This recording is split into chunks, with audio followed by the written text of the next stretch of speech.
আসসালামু আলাইকুম ভাই সাহেব।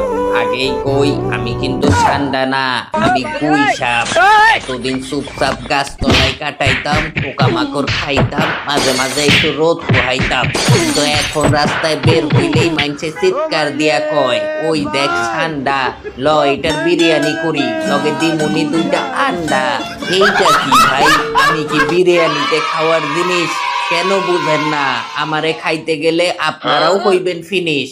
কয়দিন আগেও দেখতাম মানুষ আমারে দেখা ভয়ে দৌড় দেয়, আর এখন আমারে সান্ডা ভাইবা পারলে কোলে তুইলা নেয়। আমি তো তাও যেমন তেমন, কবে জানি সান্ডা ভাইবা খাইতে যাইবেন কমোডো ড্রাগন।